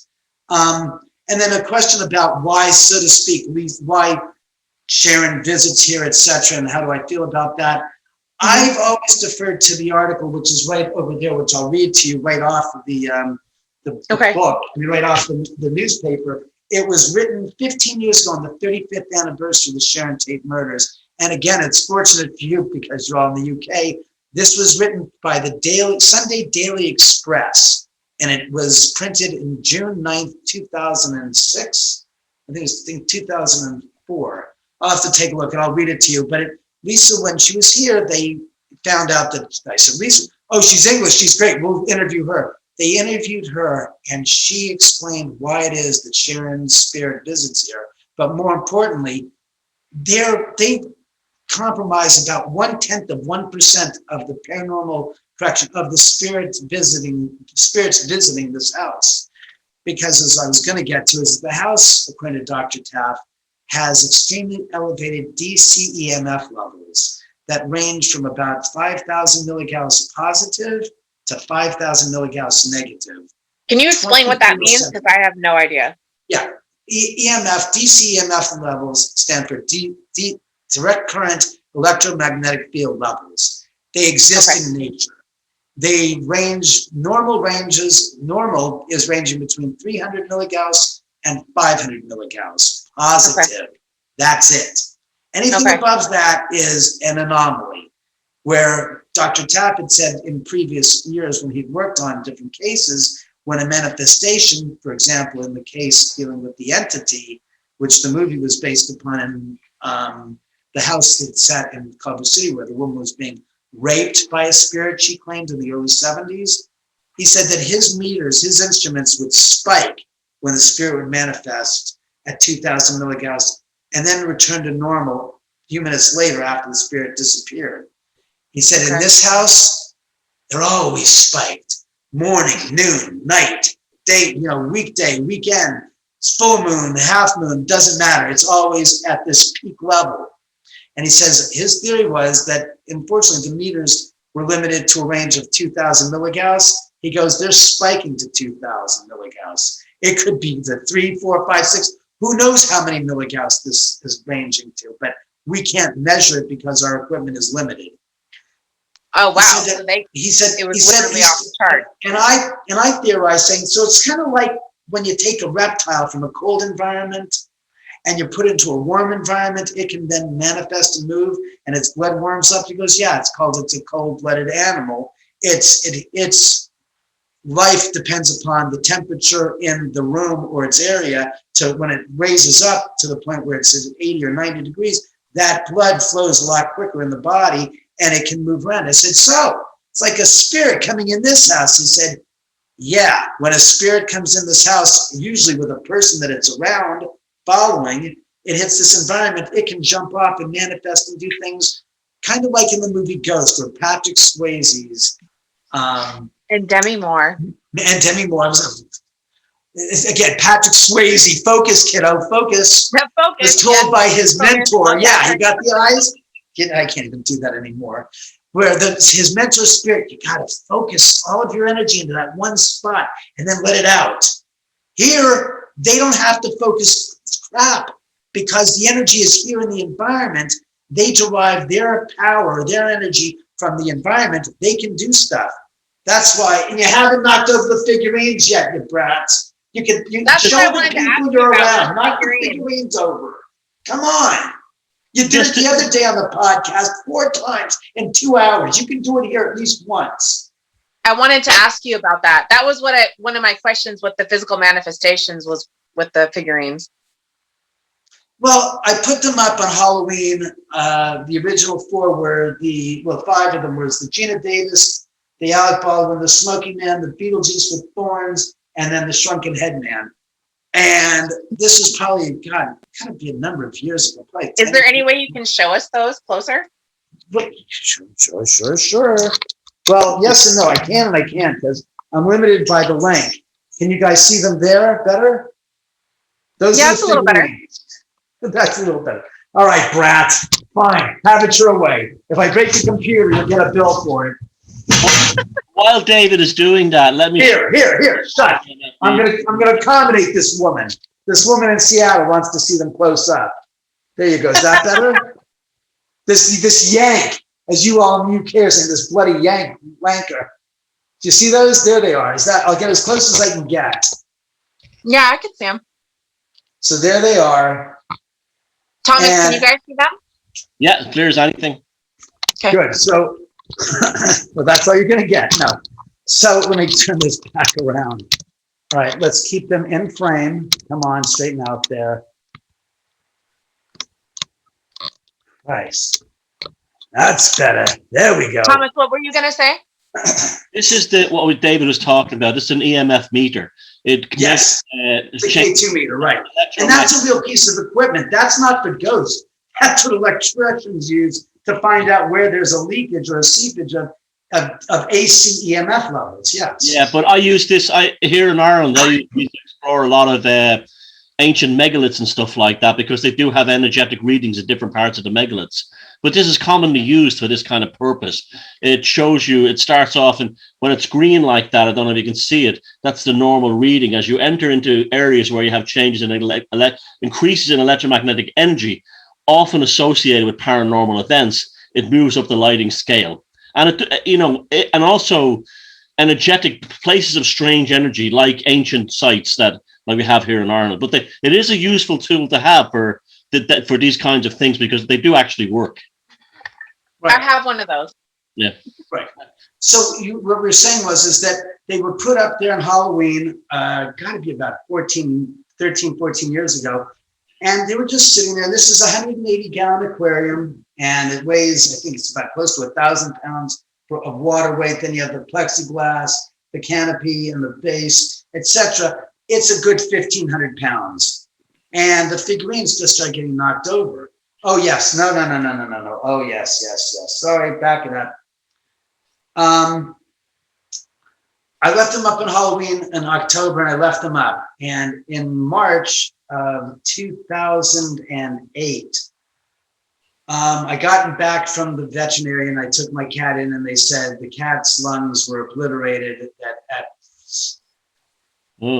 she was 16 years old. They said that she was going to, when it was time to put her down, bring her back into the hospital, and they'll put her down. I said, why? Because the x-ray showed that her lungs are just, son of a bitch. All right, did you hear that? Yeah. You see over there, and I'm going to walk over there to show you. What is here, what I'm showing you right now, what I'm walking to is the original figurine that was the Beetlejuice figurine that my son, or my dog Reggie, that son of a bitch right there, went to town on. He ate it up. I put it over here on my 90-gallon aquarium right here. See this right here, guys? This is him. Yeah. Over. If you notice how much of him is left, the head's gone, the arm, the hand's missed, been chomped on. This hand is missing. He's gone to town on the entire thing. I put this over there a year ago because I found it. It's like, oh my God, I'll put it up over in the other aquarium, see what happens. What you just heard was that standing up, just got knocked over. So I wasn't specific. Screw me then. I'm sorry. They said, you asked for a figurine. You didn't say which one. It's like, son of a bitch. At least we got one. This is where he was. Now watch. That's how stationary he is. Thank you. I'm sorry. Thank you. Thank you all. I really appreciate it. Next time, I will specifically point out which figurines I'm talking about. Not which specific figurine, but either these figurines or that figurine. I'm sorry I wasn't clear to you guys. So in any event, here, let me go read this article to you over here so you can read. I can't bring it over to you, but I can read you the article, what Lisa Williams said. This is again, Legacy of Manson's Evil, and it was from Sunday, dailyexpress.uk, August 9th, 2009. So this would have been the 35th anniversary of the murders. The 40th anniversary of the murders. Is there any way you can take the camera closer or the microphone closer? Yes, I think I can get the microphone closer as well. The camera. That would be great, David. Thank you.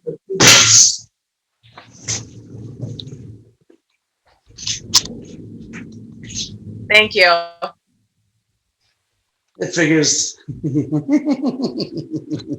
You'll have to visit here in person since you're in Seattle. You can come down from Washington. Are we invited? We'll come. Yes, you're invited. Why wouldn't I invite you? My God. Well, I just need to hear it out loud. But your psychic ability isn't clear enough for you? Yes. Just need confirmation. Just need confirmation. All right, here you go.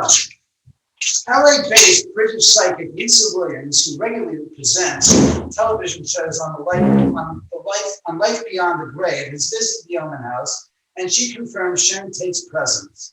Quote, Sharon was definitely there. She feels safe there, unquote. She claims one room was particularly difficult for Lisa. She recalls, quote, there was such a negative energy. I immediately felt depressed and teary. I took on her pain and felt as though I was cut and bleeding, unquote. Lisa also explained why she thinks the actress's spirit is in David Oman's house and not her own home, just up the street. Quote, a spirit will go where it's comfortable. If the house she has if the house she was in has the wrong person in it, the spirit will pull away from the area. She may have had a friend who lived on this property where David's house now stands, unquote. Lisa believes there is a strange relationship between the homeowner and his guest. She asked the spirit why she stays in the house and refuses to cross over. Quote, she kept saying she liked this house. She likes being around David. Sharon was very angry and she wanted her story told, unquote. In a nutshell, I feel like I said earlier, I feel fortunate to be in that position, but it's nothing that I, how should I say, asked for or requested to be in. It just, fell upon me. And that's how I look at it upon. I think I'm very honored to be there. It seems like it's real symbiotic. They appreciate you and you appreciate them, and it works. Yeah, I don't see any people say, oh, you're explaining Sharon. I said, look, if I was explaining Sharon Tate, I'd be a freaking millionaire, and I am far from it. If I was, I would have written more than one book about my experiences, and it only took me 15 years to put this book together. And this really came about because I got sick and tired of people in the media exploiting the murders and making the cottage industry about Sharon Tate and about the murders into what they felt was all about. And then, of course, the people like Zach Baggins, who, are these paracelebs and these, I hate to say it, paraposers, because when he came here, paraposer, yeah, they're fraud. I love that. He is a paraposer. He's a fraud. He's a hack-ass bullshit artist. Look, I only say this because as somebody that's been intrigued with the paranormal since I was a kid, before television even bothered to put a single show on.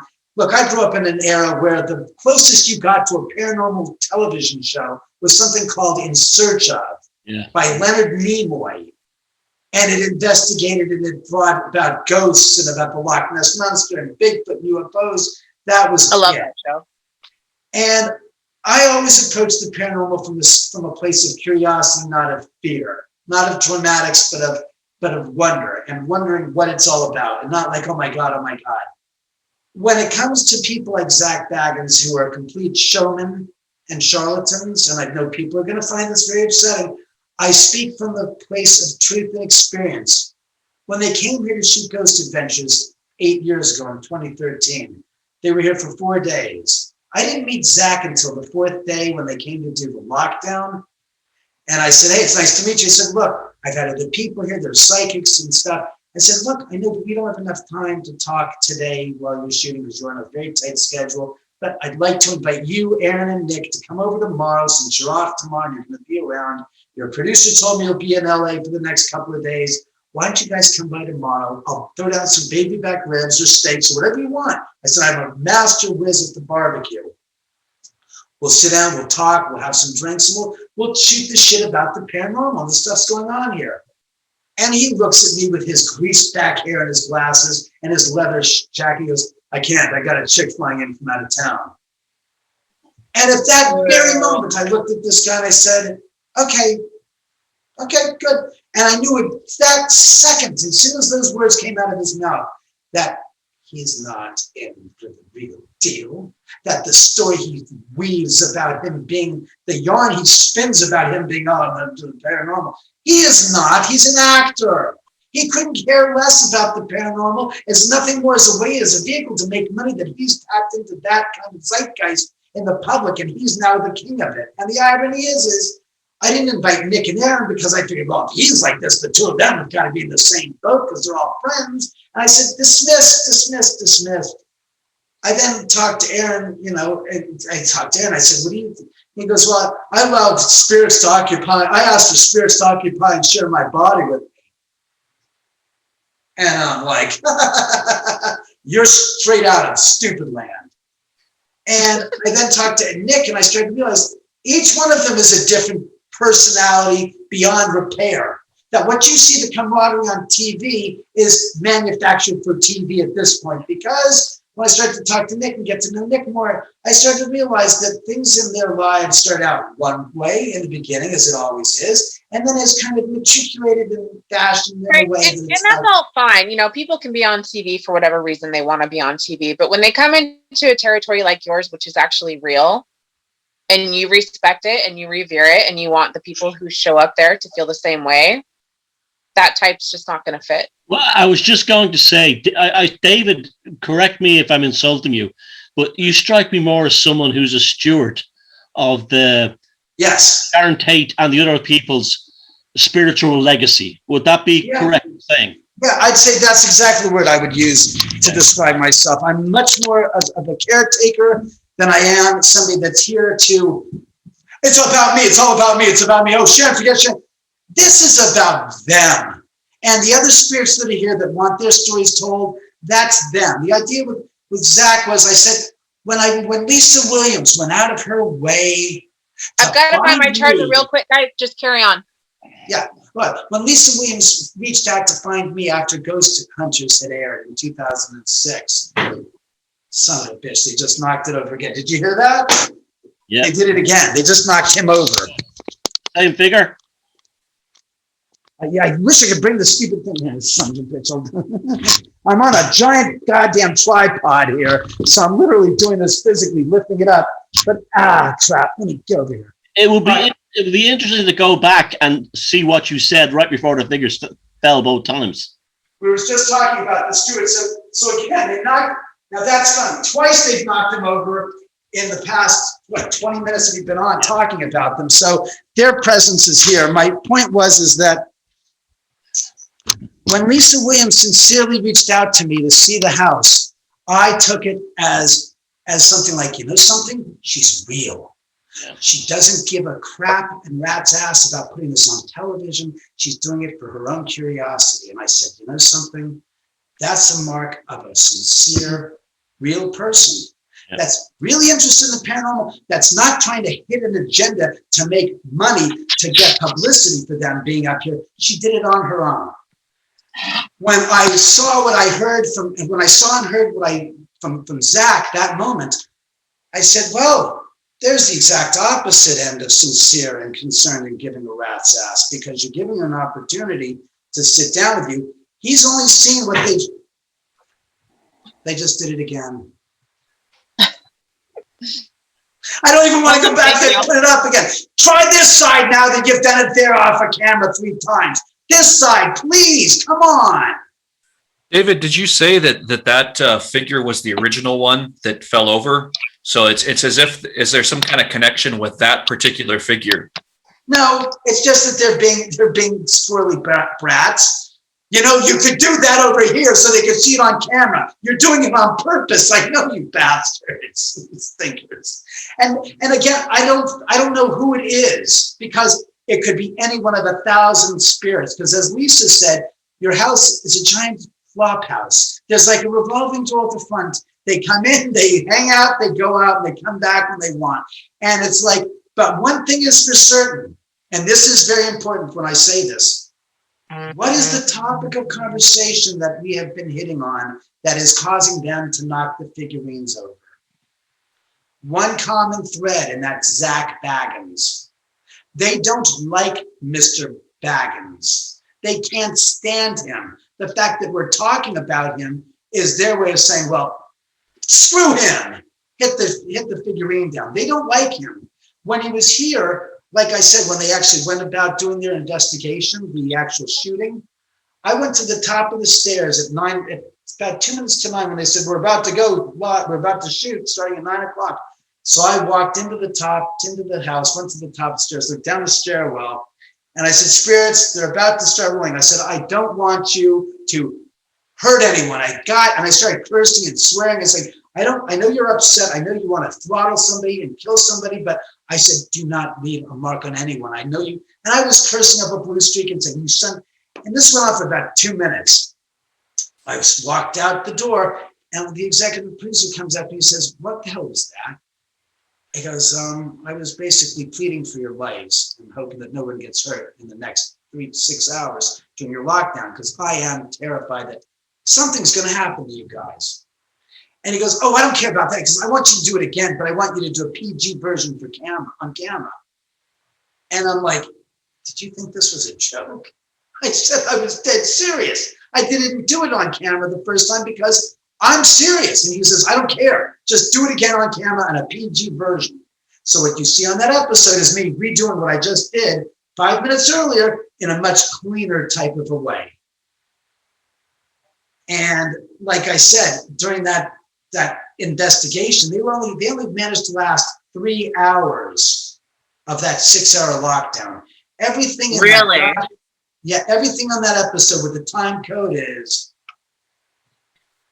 you know, you in the UK know this one, right? That's what it was bullshit. Baloney. They started at 9 o'clock and then they turned on the equipment and everything failed. They went into the van to get the backup batteries. All of them were dead.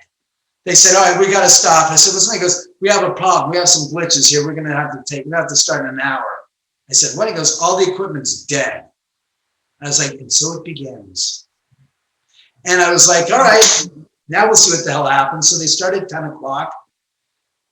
About an hour and a half, and about 11:30, I think it was Zach comes walking out of the house. No, earlier than that, about an hour into it, Jay Wasley is in the garage, and I'm not in my car. I'm walking around in front of the house, not in the house, but outside on the street. And Jay's in the garage where he has the audio equipment set up, and he's like this, and he goes, David, come here. He goes, put the headphones on. Listen, he goes, have you heard this before? And I hear, and I said, where's the microphone? He goes, it's at the bottom of the stairwell. I said, oh, I know what that is. And he goes, what? He goes, well, see, the last time when I had the original carpet, my cats and dogs would pee on the carpet. So when we had to replace it, the carpet installer said, look, because this is where your cats and dogs are marking on this carpet.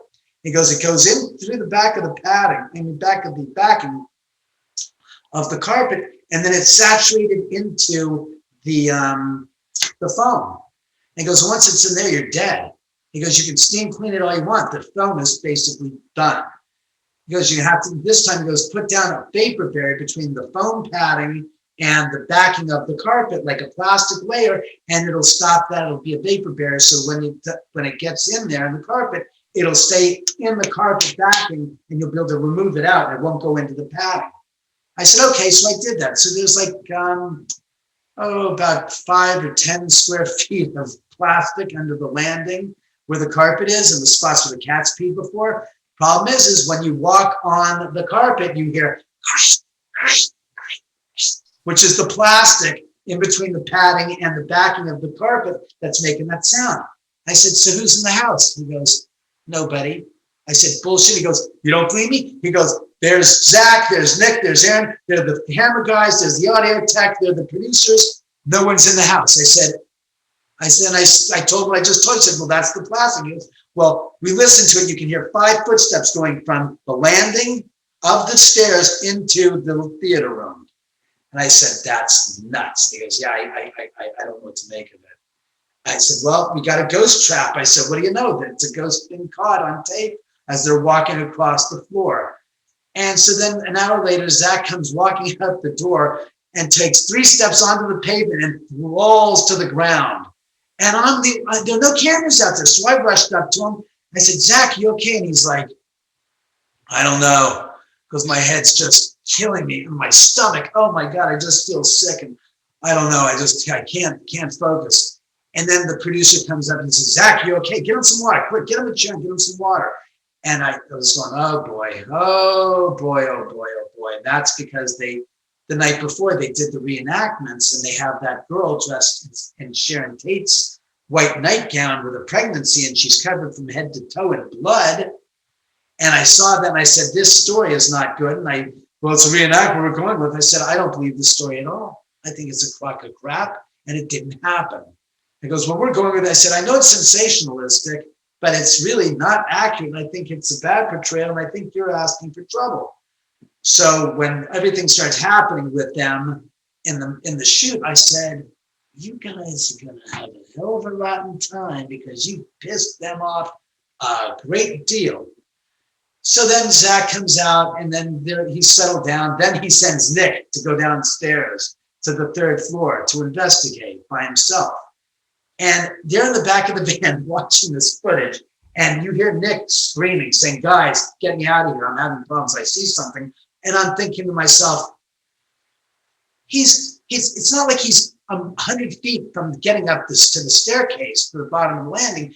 He's in the guest bedroom, which is about, say, 10 feet from the door. So he's about 15 feet from the door, from the place where he would then have to go into the theater room and then walk 15 feet and go up the staircase. And he's having this major meltdown. And this is going on. And I'm watching this, and they're laughing, and Zach and Aaron are tracking up, and Jay is thinking this is funny and laughing with them in the back of the van. And I said, that's it. I will not sit here and be a party to this cruel, insensitive, insufferable act of depravity. And I said, Zach, if you don't go down there in the next 5 seconds to pick his ass up, I don't care whether it's, I said to him, I don't care if it's practical and happening or it's all in his mind. In his head, it's real, and he's freaking out, and he's having the meltdown of his life. You got to go down there and break it. All right. And then 30 seconds later, they finally got up, and they went down there, and I'm thinking, this has been 5 minutes this has been going on. What kind of a cruel and sensitive son of a are you? And this is your friend?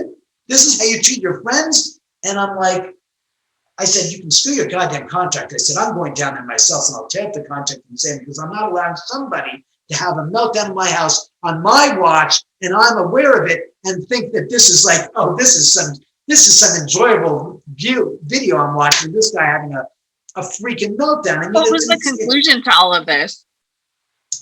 They ran down there, they got him, they brought him back up, and then they noticed they bring up his shirt, and there's this like redness right on his stomach. And all it wasn't a scratch, it was like a rub burn, like somebody rubbed him and said, we're here. At 1 o'clock on the nose, I hear footsteps coming from the staircase, marching across the living room floor, across the dining room floor, and out the front door. And there I see Aaron, Nick, and Zach, and the camera guys. And I'm like, they turn the lights on the cameras turn off. I said, what's the matter? He goes, we're done. I said, I look at my watch. I said, it's just shortly right past 1 o'clock. I said, you've been doing this for 3 hours, since 10 o'clock. What's going on? He goes, we have enough evidence. We're done. We have enough. We're done. And I'm going, what the, huh? And next thing you know is they all leave. They pack up. It's 1:15. They're gone. The van, the truck, the other stuff. And I'm left in the house for the next 2.5 hours cleaning the place up. And I sat and I said, well, that was interesting. I said, you guys drove him out of here in 3 hours. I said, that's pretty interesting. I said, okay, fine. And then the show airs, and I'm watching the show in February or March of 2014. And he goes off and talks about the earthen wall room and the Native American who's in there, he's now become ceremonially buried in a mound on the hillside, which has now become the Native American ceremonial burial ground. And I'm going, Lisa said that one guy was this Native American was riding his horse across the horse path, which is now the driveway.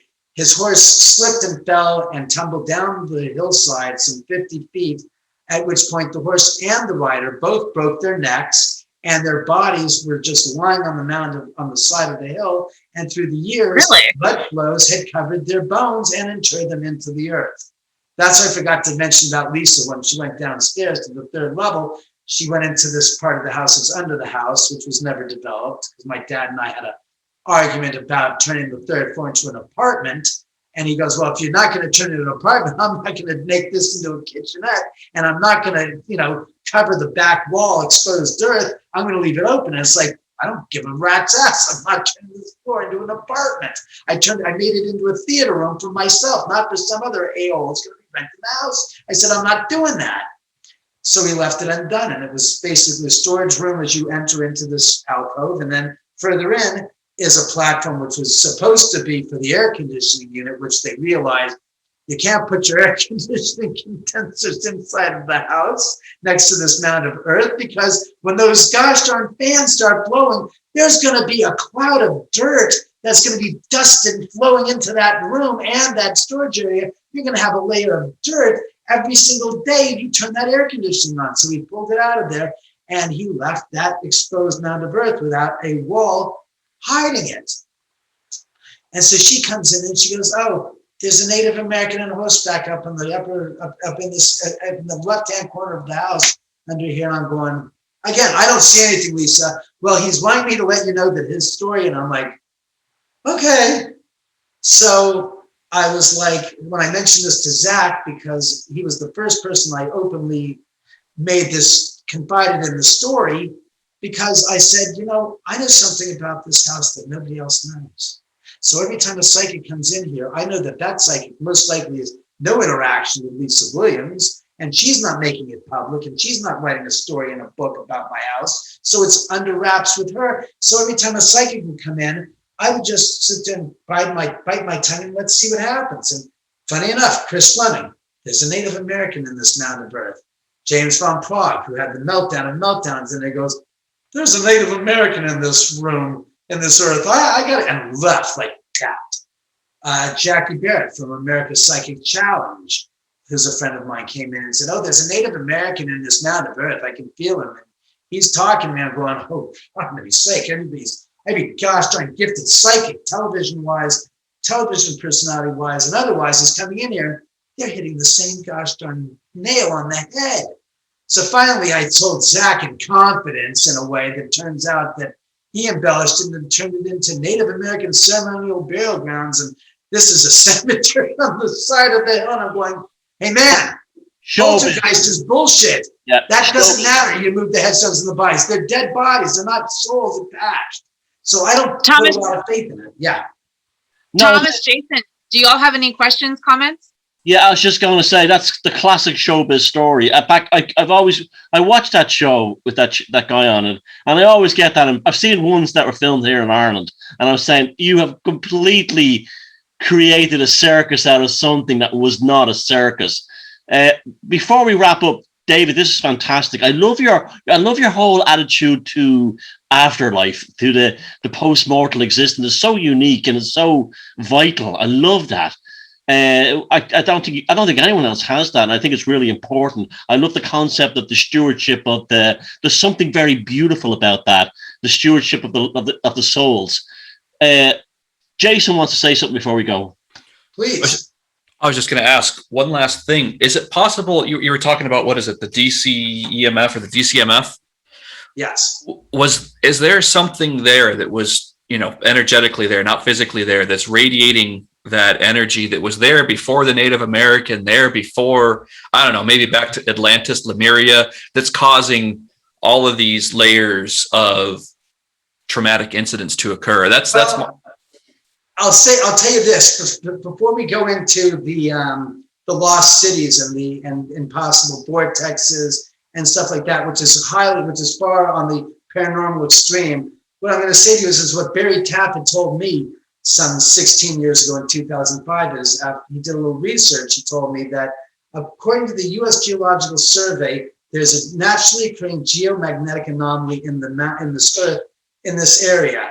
And he says it's kind of like what he theorized is that even though there's a defunct or an extinct fault line going up Benedict Canyon, he says it's not pre-seismic. He says his theory is it's pre-volcanic. And what he was thinking his theory was there's a large lava lake under this mountain, well below the earth in the crust. And the earth, as the magma is moving through this lake, it's discharging through the earth and irradiating an electromagnetic field as this pulsating magma is moving around. And it's being discharged, the CMF energy, through the earth. He said that the way that the structural engineer designed the house that my father, architecturally designed, he installed 4 steel I-beams, the types of I-beams you see in skyscrapers. And as a matter of fact, they're bigger than those because those are about this. These I-beams are about 18 inches tall and go about a foot on the top on the eye and a foot on the bottom on that crossing.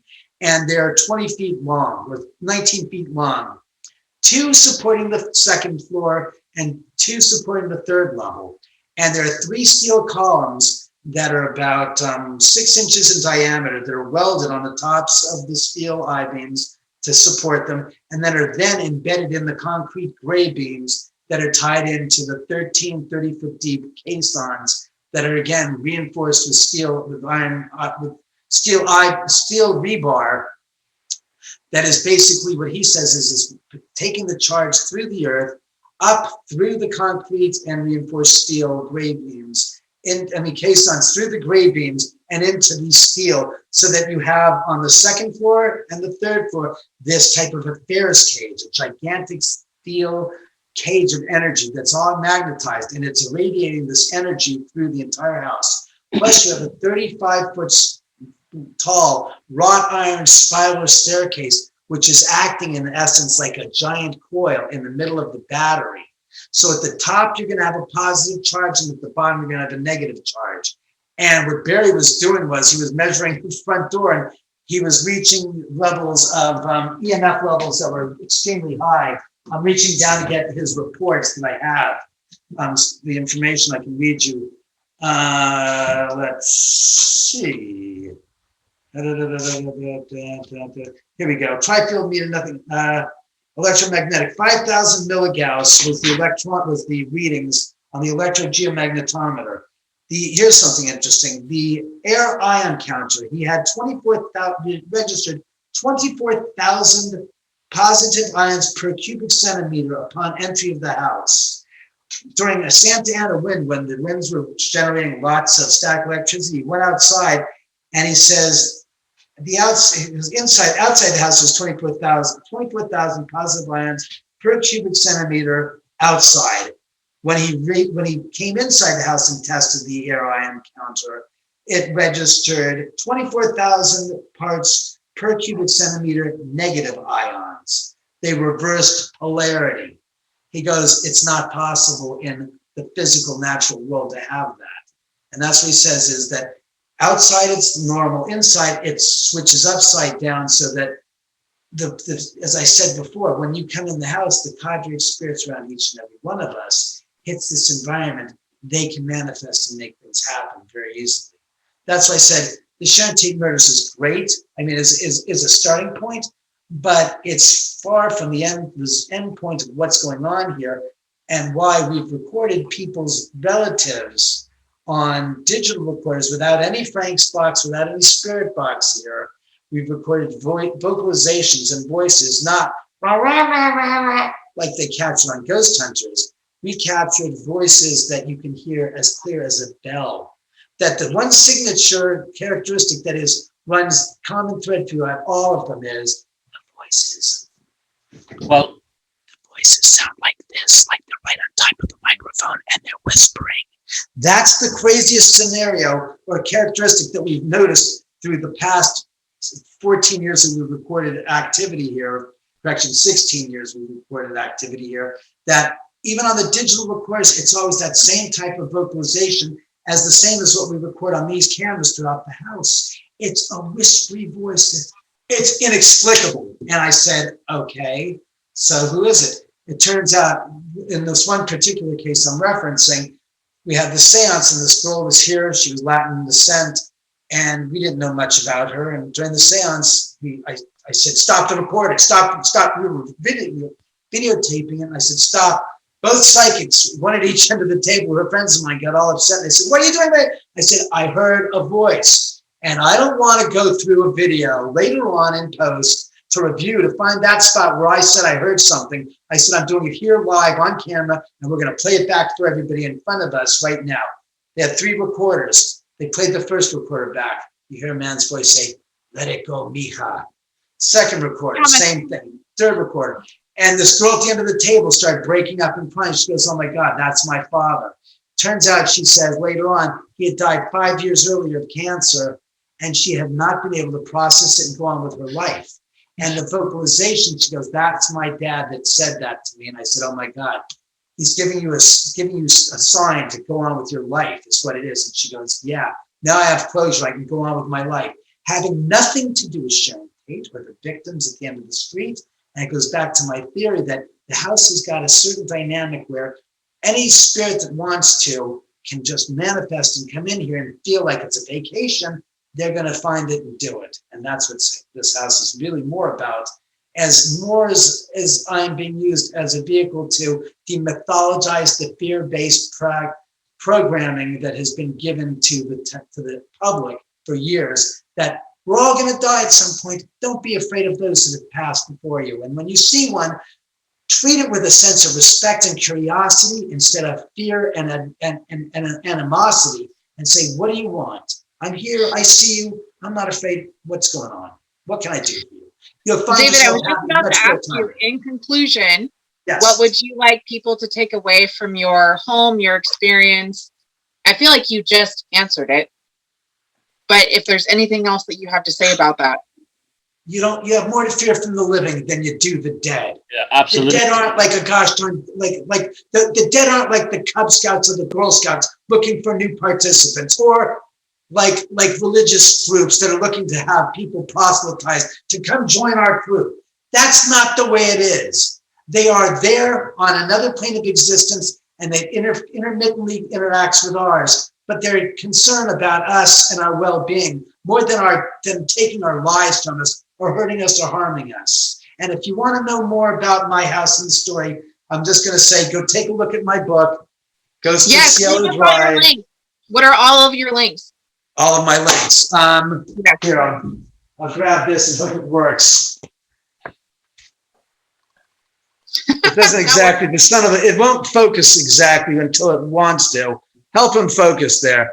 You can go to ghostsofcielodrive.com, and that's GHOSTSCIELODRIVE.com to get a copy of the book. It's about my house, my experiences. It demythologizes a lot of the myths about ghosts and the paranormal. And again, some of the myths about the Sharon Tate murders that people have created. All right, I'll say it. There was never a party that night. And every son of a piece of crap bitch in Hollywood that laid claim to, I was supposed to be at the private circumstances took me away from it, so I didn't. There wasn't a party that night. The four people there were Sharon Tate, Wojtek Frykowski, Abigail Folger. Those three people were living on the property because Roman Polanski asked Wojtek, his boyhood friend, and his girlfriend, Abigail Folger, Sharon Tate's friend, to stay at the house to help Sharon and be there if she had any problems with the baby and she broke water so they could rush her to the hospital. Jay Sebring, Sharon Tate's ex-fiance, lived a mile up Benedict Canyon, and the four of them were the only people that were ever going to be in that house that night. No one else. Sharon and Abigail were in their nightgowns. Wojtek was in his street clothes and going to get into his pajamas, and Jay was in his street clothes, and that was it. Stephen Parent was the odd man out who showed up to see William Garrettson, the caretaker of the house. He was the odd man out. There was no party there. They went to dinner at Al-Qaeda. They came home. Sharon's sister, Deborah, said the same thing, that during the day, Sharon said, I'm just going to have a nice quiet evening here at the house with nobody, so don't come by. It's not the time to do so. So everybody that lays claim, that puts their articles and their stories in books and magazines of we were supposed to be there, they're lying through their sick, thick teeth. Is there anything that you'd like us to say, or that you'd like us to say to the spirits and the inhabitants of your place? And personally, on my behalf, I would like to thank them. I think what we don't understand is when we speak, they can hear you and they understand the resonance of the sincerity and the interest level and what your agenda is. So when you speak, your words carry greater weight than you can possibly imagine, because they hear on all levels of what it is you're communicating.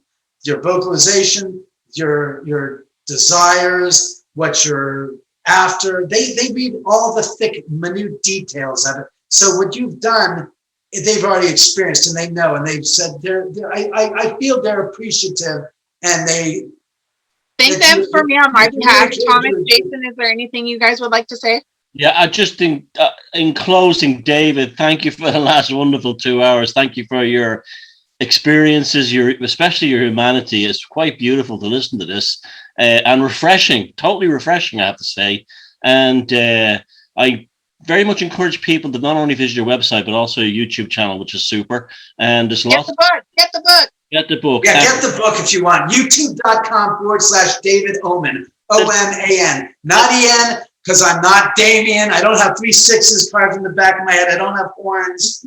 Not yet, at least. Crap. The link, David, the link will be along the bottom of the screen all during the talk, so no one will miss it. And well, I appreciate that. So thank you for giving me and them an opportunity and a platform to tell it like it is. Well, which is really what they just said. Goes, David doesn't make stuff up. He just tells it straight and narrow. And most people don't find it as scintillating and as crazy as they wish it was. And what I'm trying to say to people is the simplest way of understanding things is usually the simplest way that they are, because there's not a big conspiracy that I've been learned lessons from different religions through the years and studied them, and Tenrikyo, and then the Akashic records, and I go, oh God, you guys are making up a story that fills your heads with so much chatter that it makes you feel satisfied and hoping that this is it. And what I think is when you get to the other side, you're going to be painfully disappointed that there is no gosh darn Council of Trent, and there's no gosh darn Council of Spirits. Well, you're going to go. There is, all of that stuff is man-made ego talk between the Egyptians and the scale of Horus, and you're going to put the feather on and the feather of innocence versus your soul. It's man-made bunk. It's not real. That's what people don't want to say and think this thing. Religion has been around since man existed, and it's transformed and transposed and matriculated into several different thousand different religions through the past 100,000 years, 98,000 years longer than Jesus was on the planet for. And what I try to say to people is if you think for a second that this religion you call Christianity has got it all figured out, and you're going to be able to tell spirits of people who died previous to 2,000 years ago, they ain't going to know it from squat. They're not going to understand it. And your idea that you're going to speak Latin to them, which is more foreign to them than it is to us, because it's after their existence, they're going to look at you as a spirit going, and of course, because it doesn't resonate with them, because it's something that you believe in that they have no connection to. And that's why I say you can take your religion, and if you're going to think that spirits go back 2,000 years and everybody that died pre 1 AD is cursed to damnation, you've got another thing coming. Well, David, I want to say on my behalf, thank Sharon, thank Jay, thank Wojciech, you guys hear this? all of them, and thank you. You're thanking them. I can't thank them. You. You're thanking them, by the way. You're thanking them by speaking right now. What am I, a priest? See, there's the thing is, I command no special place in the hierarchy of the speaker spirit. You're talking to them, they hear you. I can't go, hey, did you hear that? Okay, they heard you. I'm not the translator. I don't. But hey, you left us an invite, so we're going to come down there in August. Get your ass down here and do a live show from here or two. For God's sake, August? Is August good? David. Yeah. David, once again, thank you very much. That was beautiful. My great appreciation to yourself, what you're doing, and the non-material residents of your beautiful home. And look, this story is developing, and it's got many years to roll. And I hope you'll come back to us in the future. And I encourage everyone to go to David's website, buy his book. You'll love the YouTube channel, and I think we're on the cusp of something tremendous in terms of paranormal investigation. David is taken into a place that maybe it always should have been. So thank you very much, David. I agree with that, Thomas. Everybody, thank you again for joining us. Thank you, Timony. Thank you, Jason. And we'll see you, Thomas. Thank you, David. Thank you, Jason. BR313 Symposium. And well, again, thank you for having me, because I'm just a mouthpiece for them. I don't do this for my ego. I just do this because it just comes naturally, and I'm not making money on this. I just do this as for lack of better words, a public service for those that believe that spirits are trying to hurt them and battle their bones. And it's like, they have no interest in doing that. They have better things to do with their afterlife than pester you and make you out to be their bitch, so to speak. They just don't. So they have better things to do. That's David, you have a fantastic night. You do the same. You guys take care. Get in touch. We'll Let me be know in when you want to come visit and do it. We'll set it up. August. I'll send you a message. All the best. Bye bye. That's good. Goodbye.